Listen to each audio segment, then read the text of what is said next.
सनातन परंपरा में हम अक्सर देवताओं और असुरों के संघर्ष की कहानियां सुनते हैं।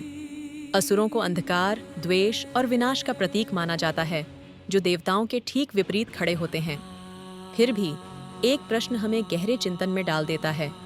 ये दुष्ट असुर, जो देवताओं से युद्ध करते थे और अंधकार की ओर प्रवृत्त थे, उन्होंने इतनी कठोर तपस्या क्यों की?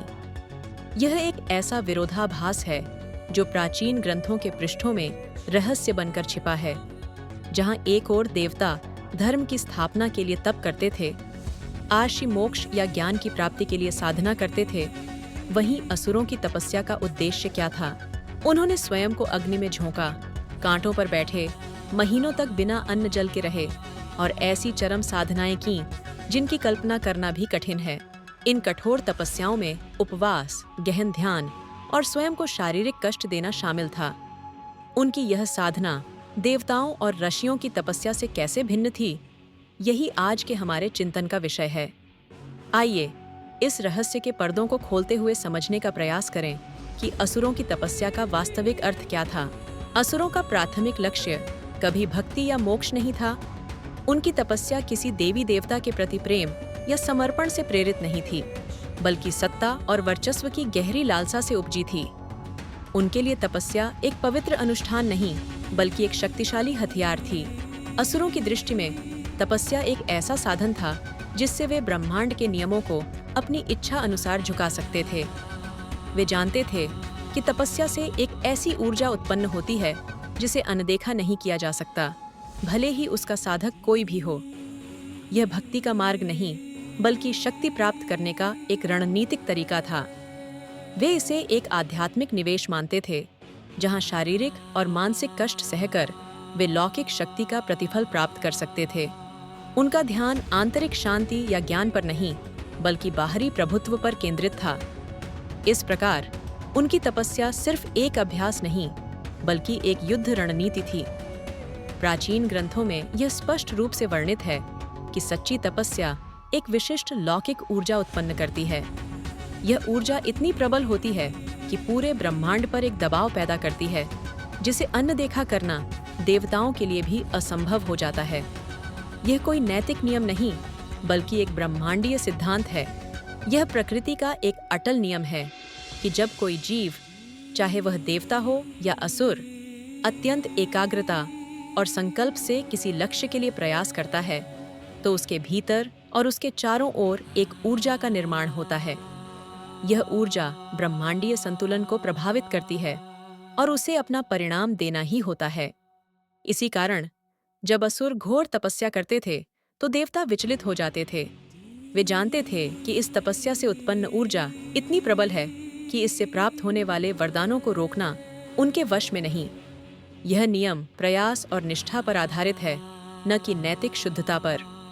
असुरों की तपस्या के पीछे के अंतिम लक्ष्य अत्यंत स्पष्ट और महत्वाकांक्षी थे। वे अमृतत्व प्राप्त करना चाहते थे, ताकि मृत्यु उन पर अपना अधिकार न जमा सके। उनका लक्ष्य सिर्फ जीना नहीं, बल्कि मृत्यु पर पूर्ण नियंत्रण स्थापित करना था। वे देवताओं पर शासन करना चाहते थे, उन्हें अपने अधीन करना चाहते थे। स्वर्ग पर अधिकार जमाना और उसे अपनी इच्छा अनुसार चलाना उनकी प्रमुख इच्छाओं में से एक थी। समय की सीमाओं से परे होकर असीम शक्ति प्राप्त करना उनकी सबसे बड़ी महत्वाकांक्षा थी। असुरों का ध्यान सिर्फ और सिर्फ नियंत्रण पर था। उन्हें मोक्ष, भक्ति या ज्ञान में कोई रुचि नहीं थी।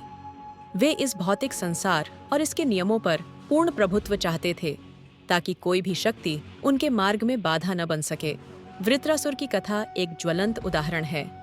वह मूल रूप से एक महान अर्षि था, जिसका नाम विश्वरूप था, लेकिन एक शाप के कारण वह असुर बन गया। उसकी तपस्या का उद्देश्य स्वर्ग पर नियंत्रण प्राप्त करना था। वृत्रासुर की तपस्या इतनी शक्तिशाली थी कि स्वयं इंद्र भी भयभीत हो गए थे। उसकी साधना का स्वरूप शुद्ध था, परंतु उसका उद्देश्य अंधकारमय था। उसने तपस्या की ऊर्जा का उपयोग अपने स्वार्थ और प्रभुत्व के लिए करना चाहा। इसी प्रकार अंधकासुर भगवान शिव का भक्त था, परंतु उसकी भक्ति शक्ति से प्रेरित थी। उसने वरदान मांगा कि वह अंधा न रहे और अजेय बन जाए।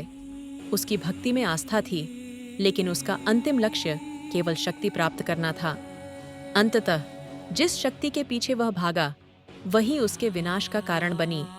इन कहानियों से हमें यह सीख मिलती है कि उद्देश्य की शुद्धि ही साधना को सच्चा बनाती है, अन्यथा वह विनाश का मार्ग बन सकती है।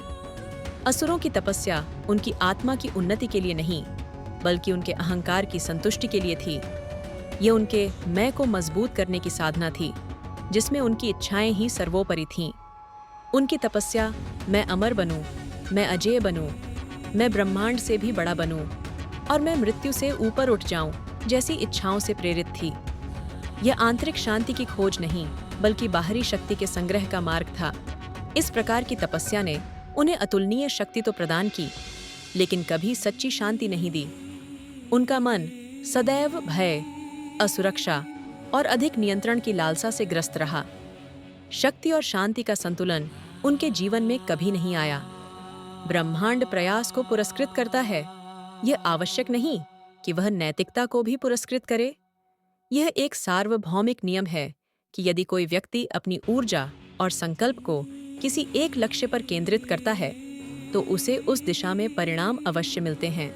यह परिणाम चाहे शक्ति हो या शांति, यह इस बात पर निर्भर करता है कि उस शक्ति का उपयोग किस उद्देश्य के लिए किया जाता है। यदि उसका उद्देश्य पवित्र है, तो वह शक्ति सकारात्मक हो जाती है, अन्यथा वह विनाशकारी सिद्ध होती है। देवता धर्म की स्थापना और ब्रह्मांडीय संतुलन बनाए रखने के लिए तपस्या करते हैं। आर्षी ज्ञान प्राप्त करने और मोक्ष की ओर अग्रसर होने के लिए तपस्या करते हैं। वहीं असुरों की तपस्या का एकमात्र लक्ष्य पूर्ण नियंत्रण स्थापित करना होता है। असुर केवल बाहरी राक्षस नहीं हैं, वे हमारे भीतर छिपी हुई प्रवृत्तियों के प्रतीक भी हैं। वे अहंकार, लालच, शक्ति की भूख, भय, असुरक्षा और नियंत्रण की तीव्र इच्छा का प्रतिनिधित्व करते हैं, जो हम सभी के भीतर कहीं न कहीं मौजूद होती हैं। जब तपस्या यानी एकाग्रता, अनुशासन और त्याग अहंकार से उत्पन्न होती है, तो वह शक्ति तो प्रदान करती है, लेकिन कभी प्रकाश या सच्ची शांति नहीं देती। असुरों ने शक्ति के माध्यम से ईश्वर बनने का प्रयास किया, न कि भक्ति या ज्ञान के माध्यम से। उन्होंने ईश्वर को मजबूर करने की कोशिश की, अपनी तपस्या को एक लेन देन बना दिया, न कि सच्ची आराधना। यह हमें सिखाता है कि हमारे कर्मों का उद्देश्य ही उनके परिणाम को पवित्र या दूषित बनाता है। सच्ची शांति बाहरी शक्ति में नहीं, बल्कि आंतरिक शुद्धि और समर्पण में निहित है।